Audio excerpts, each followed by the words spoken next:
Right, so just whip these heater pipes off. I'm going to put a bit of wrap around them just to help protect it with the heat a little bit.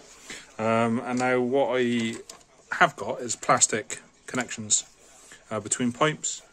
I do want to look at redoing the coolant system anyway, but for the time being, what I'm going to do is I have got some 20mm aluminium, and I am going to replace the plastic pipes with aluminium ones, because the plastic ones will work, they're fine, but over time I go brittle. So if it takes a while for me to get around to redoing the coolant system, it's not going to matter, they're not going to break.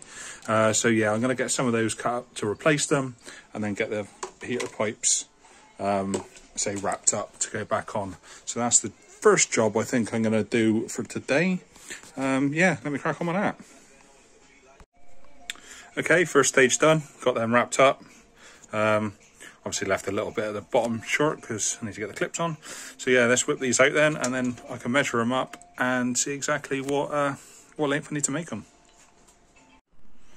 Well, this is starting to escalate. So I found a pipe bender, got the alley pipe, and what I think I might try and do, if it bends, without kinking too badly, is just replicate the majority of this pipe out of all alley, and then it cuts out this here completely. This will go onto the heater. I'll obviously make this longer for the extension. That will fit onto the heater pipe just with one Jubilee fix in, and then obviously just a connection here where it will sit onto the oil cooler. So that's obviously thinner than that, so it's better for spacing. Yeah, removes the joins. It all depends on whether it bends, so let's give it a go. Right, so first test bend. It does bend it. It flattens it very, very, very slightly. Not enough to cause any real problems, I don't think. The only thing it doesn't do is give a tight enough radius, which that was the point of doing this bend, to test out. So this is what I would be replicating there. And yeah, obviously we've got to go inside there, so it would have been be too tight, I think. So what I'm going to do instead is I'm going to, so having a short little piece for this pipe to go into, I'll keep the right angle and then put it in here straight, and then all I need to do is replicate this sort of 60 degree, I think it is, bend up further up, so it still eliminates all of the joins like it did.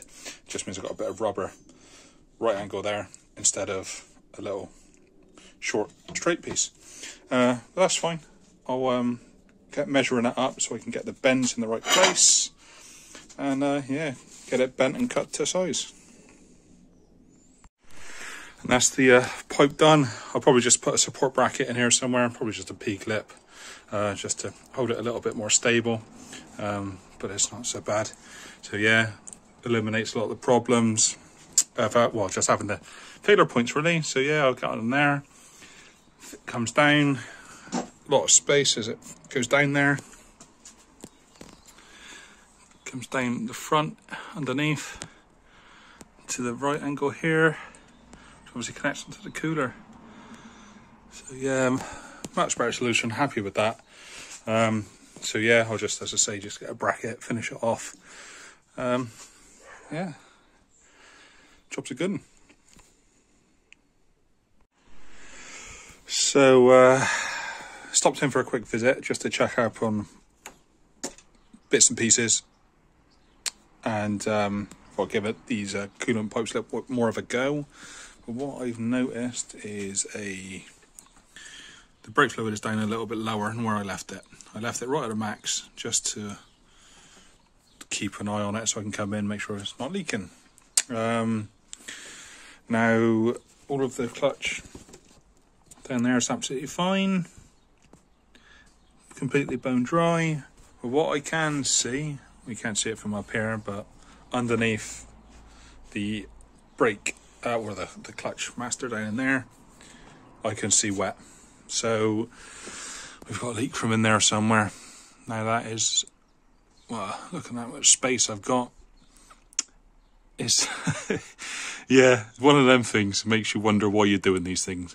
So what I'm gonna have to do is strip it all down to gain access. Now I'm hoping I haven't got to take the engine out, but I know how tight it is down in there, so I haven't got a lot of hope that I don't have to take the engine out, but let's see. I'm not going to film bits and pieces. I'm just going to, when I've got it all apart, I'll show you what I can see, and then obviously what I can do to solve it.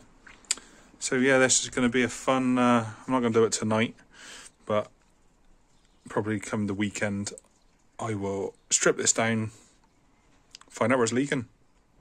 Oh well. Well, I couldn't leave it, so I had to start stripping it down just to see if I could gain any access. I can see visually down in there, but what I can't see is any wetness. So let me just see if I can get down in the back there with the camera, just to show you. I'll go from there. Right, so if we have a look down in here, you see the fittings.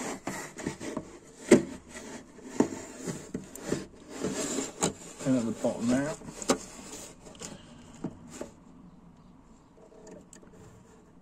They're all dry. Just got to get a good angle with the camera, I've got to be honest. But they're all dry and there's no patch of fluid underneath anything. So maybe I spilt a little bit without realising it when I topped it up. That's what I'm hoping. It might be wishful thinking, but I'm going to run with that for the time being. Maybe some of the air sort of burped down the brake pipes because they aren't fully bled. Right, okay, before I get too far into that, I'm going to top this back up again to the maximum. I'll probably bleed all of the brakes so everything is fully bled, done, finished. Then leave it for a couple of days, see where the level's at. I think that's going to be the best thing to do because, well, as you can see, trying to get to these, I mean, you've got bolts all the way down the back there, all the shields on, some further down, you barely even see those. Bolts down here, yeah. It's going to be a bit of a pain of a job. So let's cross our fingers, get it all bled out, and see what we're like in a couple of days. And for the time being, I'm just going to get back to the coolant pipes. Alright, so to wrap it up, yeah, it's definitely leaking from this clutch pipe down the back there, as evidenced by a big puddle of fluid on the bottom. So what started out as wrapping some coolant pipes turned into remaking some coolant pipes, which is now escalated to, I think, taking the engine out. So happy days. I'm just going to leave the video as a short one, I think, this time, and join me next time when I've got it all stripped apart and I can see what I can do about fixing it.